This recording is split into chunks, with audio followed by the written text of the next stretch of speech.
काली बहू ने खोला सौतन के कमरे में छुपा खुफिया राज। शर्मा परिवार का डाइनिंग एरिया। टेबल पर गरम गरम नाश्ता सजा होता है, पराठे, चाय और टिफिन। नेहा रसोई से बार बार आकर सबको खाना परोस रही होती है। उसके चेहरे पर पसीना और थकान साफ दिख रही होती है, लेकिन फिर भी वो मुस्कुराने की कोशिश करती है। कमला देवी, मोहन जी और दिव्या टेबल पर बैठे होते हैं। काम तो ठीक कर लेती है, बस रंग थोड़ा और साफ होता तो क्या बात थी। हाँ मम्मी, आजकल तो बहुत तरीके आ गए हैं, भाभी भी चाहें तो थोड़ा ध्यान दे सकती हैं। नेहा ये सब सुनकर चुपचाप प्लेट में चाय रखती है। उसकी मुस्कान थोड़ी फीकी पड़ जाती है। तभी राघव सीढ़ियों से उतरता है ऑफिस जाने के लिए। राघव, नाश्ता कर लो और ये लंच भी ले जाओ, मैंने सब तैयार कर दिया है। नहीं, मुझे नहीं करना नाश्ता, ऑफिस में कुछ खा लूंगा। लेकिन आपने सुबह से कुछ नहीं खाया। समझ नहीं आता क्या? कहा ना नहीं खाना। नेहा चुप हो जाती है। उसके हाथ में पकड़ा टिफिन धीरे धीरे नीचे हो जाता है। माहौल एकदम भारी हो जाता है। पता नहीं ये मुझसे बात क्यों नहीं करते, अभी तो शादी की शुरुआत ही है, आगे हमारा रिश्ता कैसा चलेगा। कोई बात नहीं बेटा, शादी के शुरुआती दिनों में ऐसा हो जाता है, तुम दोनों को हर हाल में एक दूसरे का साथ देना पड़ेगा। नेहा हल्की सी मुस्कान दे देती है, लेकिन उसकी आंखों में दर्द साफ झलकता है। रात को नेहा और राघव अपने कमरे में बैठे होते हैं।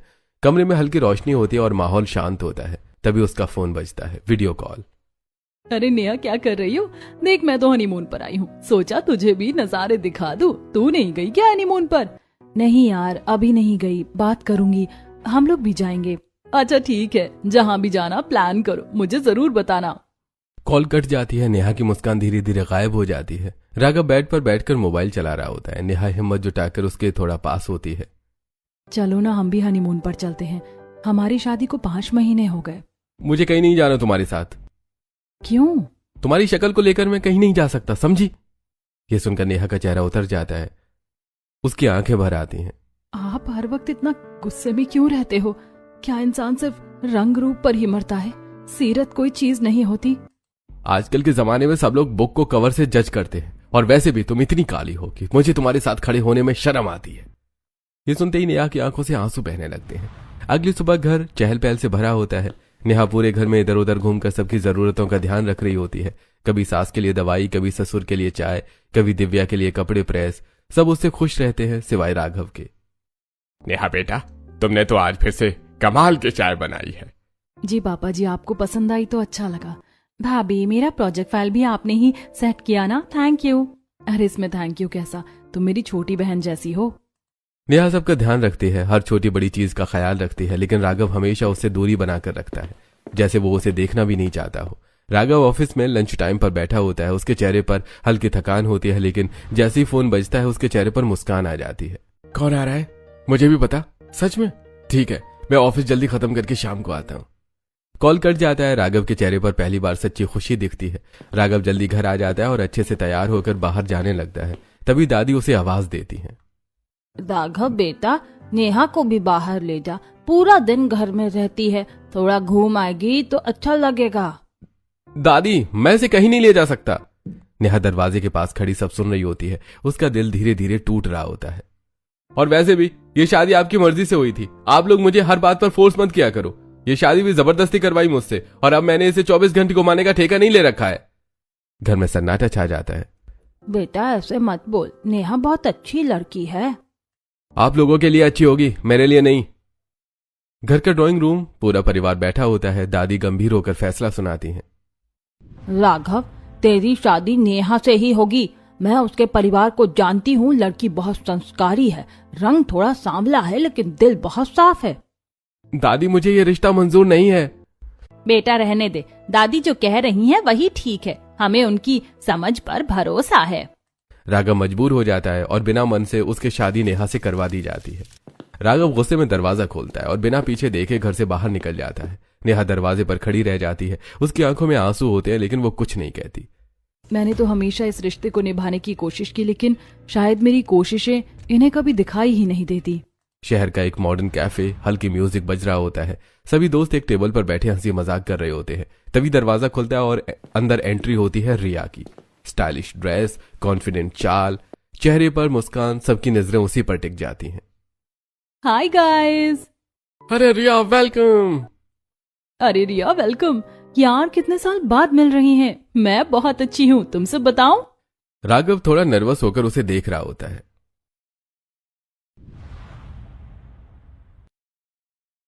अरे बस भी करो यार, ऐसा कुछ नहीं है। अच्छा, पहले बता देते तो शायद हमारा कुछ हो जाता। राघव थोड़ा असहज हो जाता है। हाँ, तुम सही कह रही हो, छोड़ो ये सब। दिन बीतने लगते हैं, राघव और रिया की मुलाकातें बढ़ने लगती हैं। एक दिन दोनों क्लब में होते हैं। ओए हैंडसम, कैसे हो? मैं अच्छा ही हूं, जब तुम जैसी लड़की के साथ डांस कर रहा हूं। रिया शर्मा जाती है। अब धीरे धीरे दोनों कभी कैफे कभी पार्क, धीरे धीरे दोनों एक दूसरे के करीब आने लगते हैं। मेरी बीबी मुझे बिल्कुल अच्छी नहीं लगती, बहुत काली है। कोई बात नहीं, हर किसी की लाइफ में खुश रहने का हक होता है। मैं तो हूं ना। राघव उसकी बातों में आकर और भी करीब आ जाता है। एक दिन रिया पहली बार राघव के घर आती है। कमला देवी उसे देखकर हैरान रह जाती है। अरे रिया, तू तो सालों बाद मिल रही है, बताया नहीं? कब आई लंदन से तू? आंटी, पढ़ाई खत्म हो गई तो सोचा इंडिया में जॉब कर लूं। बहुत अच्छी बात है बेटा। धीरे धीरे रिया का आना जाना बढ़ जाता है। वो अक्सर घर पर रहने लगती है। नेहा किचन से सब देख रही होती है। जब भी राघव को कॉल आता है, रिया ही फोन उठाती है।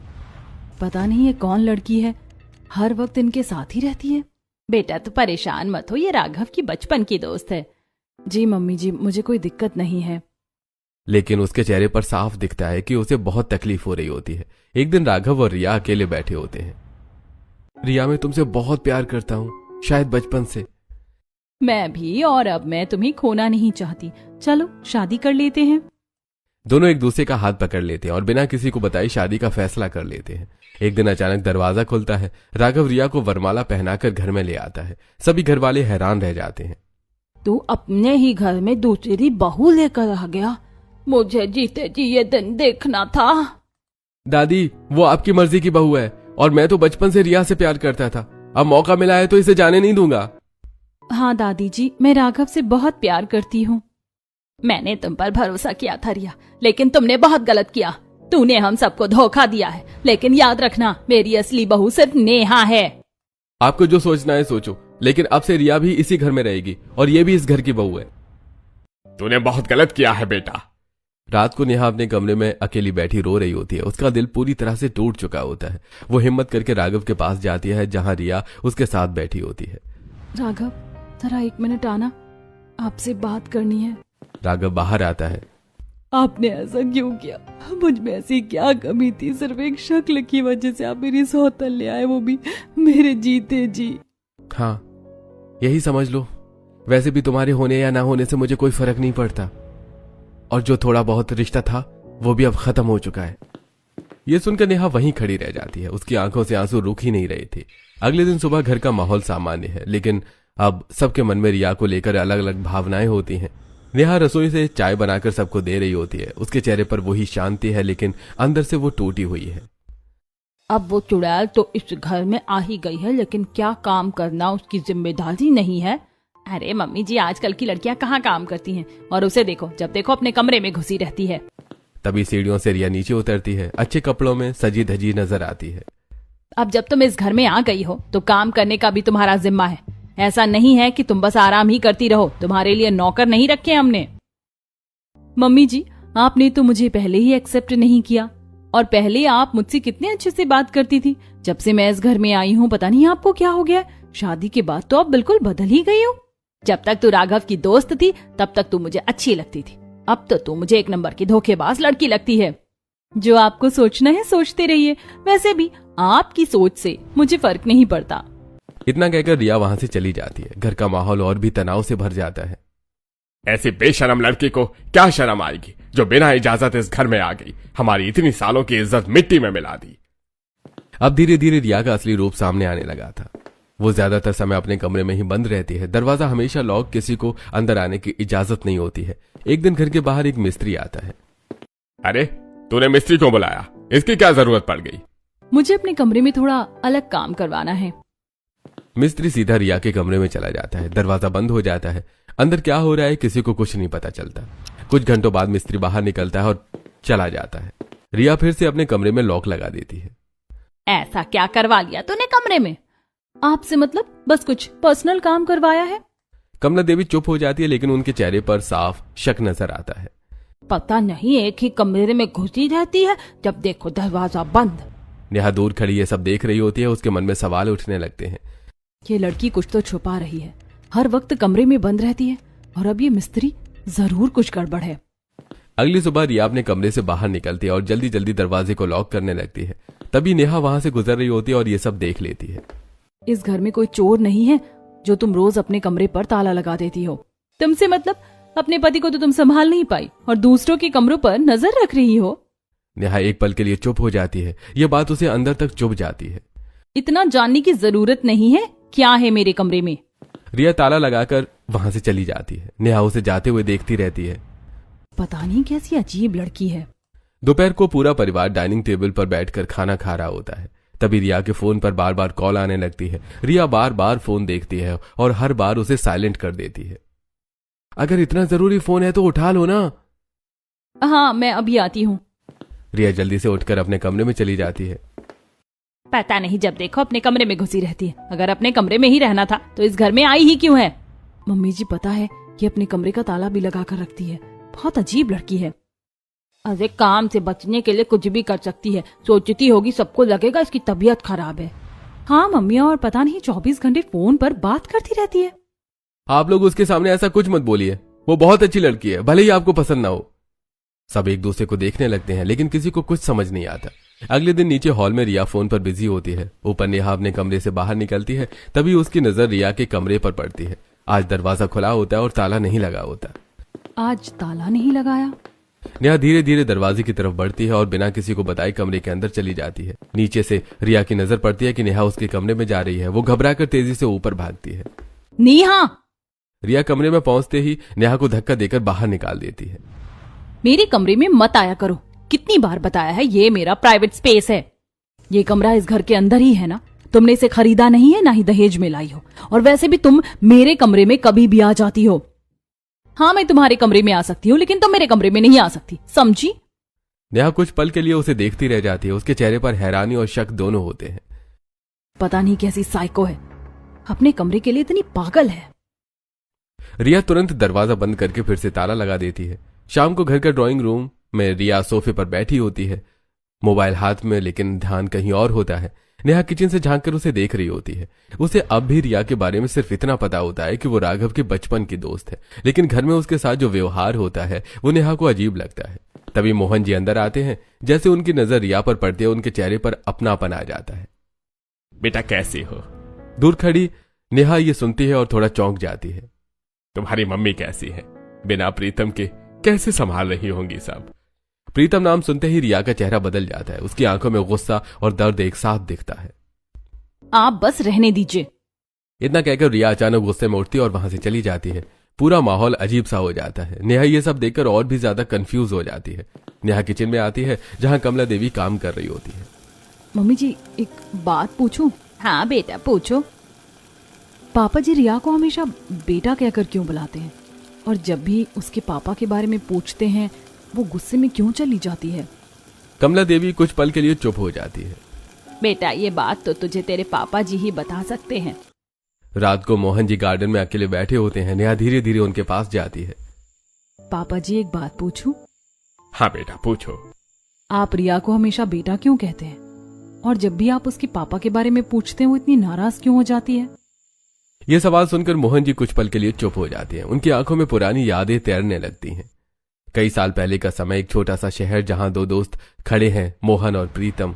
दोनों बचपन के साथी होते हैं। स्कूल से लेकर कॉलेज तक हर चीज साथ की, हंसी मजाक, सपने, सब कुछ साझा। मोहन देखना एक दिन हम दोनों अपनी खुद की कंपनी खोलेंगे। और तब भी हमारी दोस्ती ऐसी ही रहेगी हमेशा। दोनों की शादी भी लगभग एक ही समय पर होती है और संयोग से एक ही शहर में बस जाते हैं। उनके परिवार भी एक दूसरे के बहुत करीब होते हैं। फिर दोनों मिलकर काम शुरू करते हैं। एक ही साइट, एक ही सपना, सब कुछ परफेक्ट लगता है। खुशियों भरे एक पल, दोनों परिवार साथ खाना खाते हैं। छोटी सी रिया और छोटा राघव साथ खेलते हैं। सब कुछ एक खुशहाल परिवार जैसा लगता है। लेकिन अचानक कुछ ऐसा होता है जिससे ये दोस्ती हमेशा के लिए बदल जाती है। बेटा वो बहुत पुरानी बात है। रिया मेरे लिए हमेशा बेटी जैसी रही है, इसलिए मैं उसे बेटा कहता हूँ। लेकिन कुछ गलतफहमियां ऐसी हुई जो आज तक खत्म नहीं हो पाई। अगर इतनी पुरानी और गहरी दोस्ती थी तो फिर भी वो आपसे इतनी नाराज क्यों है? वक्त के साथ सब ठीक हो जाएगा बेटा। पुराने जख्म इतनी जल्दी नहीं भरते। नेहा चुप हो जाती है लेकिन उसके मन में सवाल और भी गहरे हो जाते हैं। रात को 2 बजे पूरा घर गहरी नींद में डूबा होता है। हल्की हल्की अंधेरी रोशनी में नेहा पानी लेने के लिए रसोई की तरफ जा रही होती है। तभी उसकी नजर सीढ़ियों की तरफ जाती है जहां रिया धीरे धीरे ऊपर जा रही होती है। उसके हाथ में एक काली पोटली होती है। ये इतनी रात को और ये काली पोटली? रिया जल्दी से अपने कमरे में जाती है और अंदर जाकर दरवाजा लॉक कर लेती है। नीचे हल्की लाइट जल रही होती है। नेहा नीचे देखती है तो राघव सोफे पर सो रहा होता है। ये लोग शादी के बाद भी साथ नहीं सोते और ये इतनी रात को कमरे में क्या छुपा रही है? नेहा के मन में पहली बार गहरा शक पैदा होता है। अगली सुबह नेहा राघव के पास जाती है। आप लोग साथ में नहीं सोते? मुझे वो लड़की बिल्कुल सही नहीं लग रही है। तुम्हारी सही लगने या लगने से कुछ बदल नहीं जाएगा। जो सच है उसे मान लो, एक्सेप्ट कर लो कि इस घर में तुम्हारी सौतन आ चुकी है। एक दिन आपको इस बात का बहुत पछतावा होगा। उस दिन शायद आप मेरे पैरों में गिरकर मुझसे माफी मांगेंगे। हाँ, तुम्हारे सपनों में। अगले दिन रिया अपने कमरे में फोन पर बात कर रही होती है। दरवाजा थोड़ा सा खुला होता है। मम्मी, इतना आसान नहीं होता। आपको क्या ये सब खेल लगता है? जब सब होगा मैं खुद बता दूंगी आपको, बस टेंशन मत लो। तभी दिव्या वहां से गुजर रही होती है और ये बातें सुन लेती है। वो चौंक जाती है। दिव्या भागकर नेहा के पास जाती है। भाभी, वो रिया किसी से फोन पर बात कर रही थी और कह रही थी कि सब कंट्रोल में है, आप टेंशन ना लो। क्या? भाभी, मुझे तो कुछ गड़बड़ लग रही है। वो लड़की बिल्कुल सही नहीं है। मुझे भी और पूरे परिवार को ही नहीं लगती है सही। हर वक्त अपने कमरे में बंद रहती है, कुछ तो जरूर छुपा रही है। अगले दिन राघव और रिया उसके कमरे में बैठे होते हैं। कमरे में हल्की सी अजीब सी सजावट होती है। राघव की नजर एक फोटो पर पड़ती है। ड्रेसिंग टेबल के पास एक काले स्कल की तस्वीर लगी होती है। ये क्या है रिया? तुम्हें स्कल का फोटो क्यों लगा रखा है? इतना डरावना लग रहा है। ऐसा लग रहा है जैसे कोई टोना टोटका हो रहा हो कमरे में। मुझे ऐसी डार्क चीजें थोड़ी अच्छी लगती हैं। चलो, जैसी तुम्हारी मर्जी। अगले दिन सुबह रिया बिना किसी को बताए घर से चली जाती है। पूरा दिन बीत जाता है लेकिन वो वापस नहीं आती। रात को देर से दरवाजा खुलता है। कहाँ गई थी तुम? सुबह से शाम तक बाहर थी, बिना बताए घर से निकल गई। मेरे भी अपने काम होते हैं, हर चीज आपको बताकर थोड़ी जाऊंगी। ये हमारा घर है, कोई धर्मशाला नहीं है जहाँ तुम बिना बताए जाओ और जब मन करे तब आओ। तो मैं भी अब राघव की पत्नी हूँ।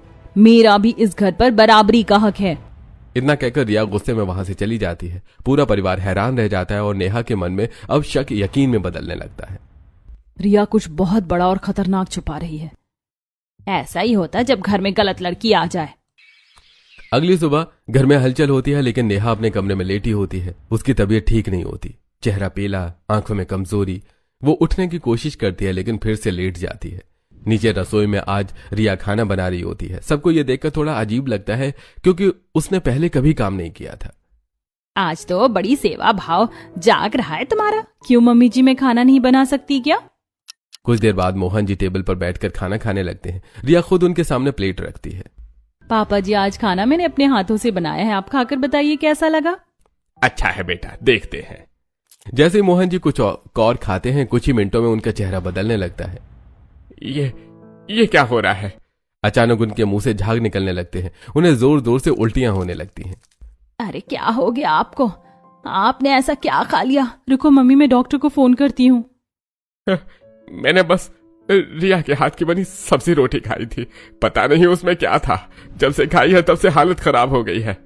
थोड़ी देर में डॉक्टर घर पहुंचते हैं और तुरंत मोहन जी का इलाज शुरू करते हैं। आपने क्या खाया था सर? बस दाल रोटी। हाँ, मामला थोड़ा अलग लग रहा है। तभी नेहा धीरे धीरे नीचे आती है। उसकी तबीयत अभी भी खराब होती है लेकिन चिंता उसे खींच लाती है। वो डॉक्टर को साइड में ले जाती है। डॉक्टर, क्या हुआ पापा जी को? आज मैंने खाना नहीं बनाया था। क्या खाने की वजह से कुछ हुआ है? देखिए, इनके खाने में किसी ने पॉइजनस चीज मिलाई थी। इसी वजह से इनके मुंह से झाग निकल रहे थे। अच्छा हुआ आपने मुझे समय पर बुला लिया, वरना ये जहर इनके पूरे शरीर में फैल सकता था। पॉइजन? लेकिन हमारे घर में तो ऐसी कोई चीज है ही नहीं। राशन भी नया आया है। मुझे नहीं पता, लेकिन अब आपको इनका खास ध्यान रखना होगा। नेहा के चेहरे पर गहरा शक उतर आता है। उसकी नजर धीरे धीरे रिया की तरफ जाती है जो दूर खड़ी सब देख रही होती है। अगली सुबह घर के गार्डन में रिया कुछ अजीब तरह के फूल तोड़ रही थी। काले से अनजाने पौधे। नेहा ऊपर से ये सब देख रही होती और जल्दी से नीचे आती है। ये कौन सा पौधा लेकर जा रही हो तुम? मैंने इससे पहले कभी हमारे गार्डन में नहीं देखा। कहाँ से लाई हो ये? तुमसे मतलब नहीं है मुझे। मैं इसे अपनी बालकनी में लगाने वाली हूँ, कहीं से भी लाई हूँ। रिया उन फूलों को लेकर सीधे अपने कमरे में चली जाती है और फिर से दरवाजा बंद कर लेती है। नेहा वहीं खड़ी सोच में पड़ जाती है। उसके चेहरे पर अब साफ शक और डर दिख रहा होता है। अब तो मुझे पता लगाना ही पड़ेगा। ये बार बार कमरे में जाना, अजीब पौधे और पापा जी की अचानक तबीयत खराब होना, ये सब कुछ सही नहीं लग रहा। अब पानी सर से ऊपर जा रहा है। अगली सुबह रिया अपने कमरे में होती है, तभी दरवाजे पर हल्की दस्तक होती है। रिया, दरवाजा खोलो। रिया दरवाजा खोलती है, चेहरे पर हल्की नाराजगी। क्या है? तुम्हें नीचे मम्मी जी बुला रही हैं, पूछ रही थी कि तुम्हें मार्केट जाना है या नहीं। क्या? वो तो मुझसे इतनी नाराज है, आज अचानक मार्केट के लिए पूछ रही हैं। मुझे क्या पता, जाकर खुद ही पूछ लो। रिया थोड़ा शक में होती है, लेकिन फिर भी नीचे चली जाती है। आपने मुझे बुलाया? नहीं, मैंने क्यों बुलाना है तुझे? तू मेरी कुछ लगती है क्या? और वैसे भी अपने काम से काम रखा कर, मुझसे ज्यादा बात मत किया कर। रिया को गुस्सा आ जाता है। मतलब उस नेहा की बच्ची ने मुझसे झूठ बोला? उधर जैसे ही रिया नीचे जाती है, नेहा चुपके से उसके कमरे में घुस जाती है। उसका दिल तेज धड़क रहा होता है। वो जल्दी जल्दी कमरे की तलाशी लेने लगती है, अलमारी, दराज, टेबल, सभी। तभी उसकी नजर ड्रेसिंग टेबल पर रखी 2 तस्वीरों पर पड़ती है। ये अभी इसको ही ले लेती हूँ। एक फोटो उसके ससुर मोहन जी की होती है और दूसरी किसी अनजान आदमी की। ये दूसरा कौन है और पापा जी की फोटो इसके कमरे में क्या कर रही है? नेहा वो दोनों फोटो अपने पास छुपाकर अपने कमरे में ले जाती है। अपने कमरे में आकर नेहा उन तस्वीरों को गौर से देखती है। ये सब क्या चल रहा है? रिया का पापा से क्या कनेक्शन है? अब नेहा का शक और गहरा हो जाता है और वो फैसला करती है कि सच का पता लगाकर ही रहेगी। अब जब भी रिया घर से बाहर जाती, नेहा चुपके से उसका पीछा करती। रिया अलग अलग जगहों से अजीब पौधे तोड़ती। नेहा दूर से उसके फोटो खींच लेती है। एक दिन रिया एक अनजान औरत से मिलती है। दोनों धीमे धीमे बातें कर रही होती हैं। नेहा दूर खड़ी उनका वीडियो बना लेती है। सब प्लान के मुताबिक चल रहा है। बेटा, तुझे बदला लेना ही होगा। नेहा ये सुनकर चौंक जाती है, लेकिन उसे ये नहीं पता होता कि वो औरत रिया की माँ है। शाम को घर आकर नेहा कमला देवी से सवाल करती है। मम्मी जी, रिया की मम्मी कहाँ रहती हैं? पता नहीं बेटा, जब से हम उस शहर को छोड़कर आए उसके बाद उसकी मम्मी कहाँ चली गई, हमें कुछ पता नहीं। नेहा अपने कमरे में बैठी होती है। सामने वो तस्वीरें और फोन में रिकॉर्ड किए हुए वीडियोस। पापा जी की फोटो, वो अनजान आदमी, ये औरत और बदला लेने की बात। कुछ तो बहुत बड़ा राज छुपा है और अब ये राज मैं ही खोल कर रहूंगी। शाम को घर का माहौल सामान्य दिख रहा होता है, लेकिन नेहा के चेहरे पर आज अलग ही आत्मविश्वास होता है। उसकी आंखों में अब डर नहीं बल्कि सच सामने लाने का हौसला होता है। तभी दरवाजा खुलता है। राघव और रिया हंसते हुए घर में एंट्री करते हैं। दोनों बहुत खुश नजर आ रहे थे और सीधे अपने कमरे की तरफ बढ़ने लगते हैं। रुको! सबकी नजरें नेहा की तरफ मुड़ जाती हैं। मुझे आप सबसे एक जरूरी बात करनी है। क्या हुआ बेटा? हाँ बेटा, क्या बात है? मैं सब लोगों से बात कर रही हूँ। राघव, तुम भी यहीं रुको। राघव चिढ़कर रुक जाता है। आज मैं तुम्हें दिखाती हूँ कि तुम्हारी ये सती सावित्री रिया इस घर में किस मकसद से आई है। नेहा, इस पर उंगली उठाने की जरूरत नहीं है। अभी तुम इस घर में हो, लेकिन अगर तुमने इस पर कोई इल्जाम लगाया ना तो तुम्हें इस घर से बाहर निकाल दूंगा और डिवोर्स दे दूंगा। हाँ, जो करना है कर लो, मैं तुमसे नहीं डरती। नेहा बिना डरे एक एनवलप निकालती है और उसे टेबल पर रख देती है। वो एक एक करके सारे फोटोज बाहर निकालती है। फोटो में रिया एक औरत से बात कर रही है, रिया ये पौधे तोड़ रही है और एक फोटो में वो एक दुकान से छोटी सी शीशी खरीद रही होती है। सब लोग हैरान रह जाते हैं। ये सब क्या है? रिया की हालत खराब होने लगती है। ये क्या बकवास है नेहा? तुमने रिया की इतनी सारी फोटो क्यों ली? तुम उसका पीछा कर रही थी। तुम्हें अभी भी समझ नहीं आया? ये हमारे घर में कुछ खुफिया करने आई थी। ये जो शीशी है ये जहर की है और ये जो फूल तोड़ रही है ये जहरीले पौधे हैं। और जिस दिन पापा जी की तबीयत खराब हुई थी उस दिन भी खाने में जहर मिलाया गया था। लेकिन तुम्हें क्या दिखेगा? तुम्हारी आंखों पर तो प्यार की पट्टी बंधी हुई है। तुम पागल हो क्या? मैं क्यों मारूंगी घर वालों को? नेहा सबको लेकर रिया के कमरे में जाती है। वो दीवार पर लगे उस स्केलेटन के फोटो को हटाती है। उसके पीछे एक छोटा सा छुपा हुआ लॉकर नजर आता है। रिया घबराकर पीछे हटने लगती है। नहीं, उसे मत खोलो। लेकिन नेहा बिना रुके लॉकर खोल देती है। अंदर देखकर सबकी सांसें थम जाती हैं। अंदर कई तरह के जहर रखे होते हैं, कुछ बोतलों में, कुछ सूखे पौधों के रूप में। ये सब ऐसे जहर हैं जो इंसान को धीरे धीरे अंदर से खत्म करते हैं और किसी को पता भी नहीं चलता कि ये मर्डर है। सबको लगता है कि इंसान खुद ही मर गया। सब लोग दंग रह जाते हैं। हे भगवान! मतलब ये मुझे मारने की कोशिश कर रही थी? पूछो अपनी रिया से, ये इतना सारा जहर लेकर इस घर में क्या कर रही थी? क्यों अपने कमरे का ताला लगाकर बार बार अंदर जाती थी? क्यों किसी को अंदर नहीं आने देती थी? और आखिर इसका असली मकसद क्या है? रिया बिल्कुल चुप हो जाती है। उसका चेहरा सफेद पड़ जाता है, आंखों में डर साफ दिखता है। नेहा के सबूत सामने आते ही घर का माहौल भारी हो जाता है। तभी अचानक रिया अपने पीछे से एक बंदूक निकालती है और सबकी तरफ तान देती है। अगर तुम में से किसी ने भी ज्यादा हलचल की तो यहीं मार दूंगी और तुम्हारे पापा को भी आज नहीं छोड़ूंगी। सब लोग डर से खड़े हो जाते हैं। कमला देवी, मोहन जी, दादी, सबकी सांसें थम जाती हैं। तभी दिव्या ऊपर से ये सब देख लेती है। वो घबरा जाती है लेकिन समझदारी दिखाते हुए चुपचाप अपने कमरे में जाती है। हेलो पुलिस, जल्दी आइए, हमारे घर में कुछ बहुत खतरनाक होने वाला है। नीचे सब डरे खड़े होते हैं। तभी अचानक दरवाजा खुलता है और पुलिस अंदर आ जाती है। सर, इसने हमारे परिवार को मारने की कोशिश की है। हाँ सर, इसे ले जाइए, ये एक मर्डरर है। मुझे कोई यहाँ से नहीं ले जा सकता जब तक मैं अपना बदला पूरा नहीं कर लूं। मैं तुम्हारे पापा को मार कर ही रहूंगी। पुलिस तुरंत रिया को पकड़ लेती है और उसकी बंदूक छीन लेती है। मैंने तुम पर कितना भरोसा किया, तुम मेरे पापा को क्यों मारना चाहती हो? सच सच बता, वरना इसी बंदूक से तुम्हारा एनकाउंटर कर देंगे। रिया डर जाती है और चिल्लाकर सच बताने लगती है। तुम्हारे पापा ने मेरे पापा को मारा था। एक कंस्ट्रक्शन साइट जहां राघव के पापा और रिया के पापा साथ काम कर रहे होते हैं। हम दोनों मिलकर अपनी कंपनी बनाएंगे। हाँ, हम दोस्त नहीं भाई हैं। अचानक बिल्डिंग गिर जाती है, अफरा तफरी मच जाती है। राघव के पापा उन्हें बचाने की कोशिश करते हैं लेकिन रिया के पापा मलबे के नीचे दब जाते हैं। भाई मुझे माफ कर देना। तभी रिया की मम्मी वहां पहुंचती हैं और मोहन जी के हाथ में खून से सना सरिया देख लेती है। वो मान लेती हैं कि ये मर्डर है। तुमने मेरे पति को मारा है। उसी दिन से नफरत शुरू हो जाती है। नहीं भाभी, ऐसा नहीं है जैसा आप सोच रही हो। वो नहीं मानती और रिया को भी यही बताती है। तेरे पापा की मौत का बदला लेना ही होगा। मैं बदला लेकर रहूंगी मम्मी। मोहन जी की आंखों में आंसू आ जाते हैं। बेटा, जितना वो तेरा बाप था उतना ही मेरा भाई भी था।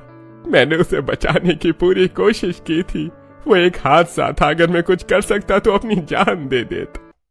मुझे पहले ही लग गया था कि कुछ बड़ा राज छुपा है, इसीलिए मैंने सारे सबूत इकट्ठा किए। बेटा, तूने ये सब कैसे किया? नेहा रिया का पीछा करती है, दुकान पर उसकी फोटो खींचती है, दुकानदार से पूछती है, भैया ये किस चीज की बोतल है? दीदी, ये जहर की बोतल थी। जहां नेहा इंटरनेट पर पौधों के बारे में पढ़ती है और पता चलता है कि वो जहरीले हैं। एक दिन वो चुपके से चाबी वाले को बुलाकर डुप्लीकेट चाबी बनवाती है और लॉकर खोलकर सारा जहर देख लेती है। ये क्या करने वाली है? राघव टूट जाता है। तुमने ऐसा क्यों किया? मैं तुमसे सच्चा प्यार करता था और तुम्हारी वजह से मैंने नेहा को भी धोखा दिया, लेकिन तुम तो मेरे परिवार को ही मारना चाहती थी। वो नेहा के पैरों में गिर जाता है। मुझे माफ कर दो नेहा, मैंने तुम्हें कभी समझा ही नहीं। अब समझ आया, इंसान की खूबसूरती बाहर नहीं अंदर होती है। सारी से यहाँ से ले जाइए, ऐसी लड़की को हम देखना भी नहीं चाहते। अगर मेरी समझदार बहू ना होती तो पता नहीं ये पर्दाफाश कैसे होता। इसने बड़े संयम से काम लिया है। पुलिस रिया को लेकर चली जाती है और घर में शांति छा जाती है। नेहा, सॉरी, आज से मैं तुम्हें अपनी पत्नी के रूप में पूरी इज्जत दूंगा। नेहा की आंखों में आंसू होते हैं लेकिन इस बार वो दर्द के नहीं, सम्मान और जीत के होते हैं। इंसान का रंग नहीं, उसका कर्म और दिल उसे खूबसूरत बनाता है। क्या आपने भी कभी कोई ऐसा खुफिया काम किया है जिसके बारे में किसी को पता नहीं है?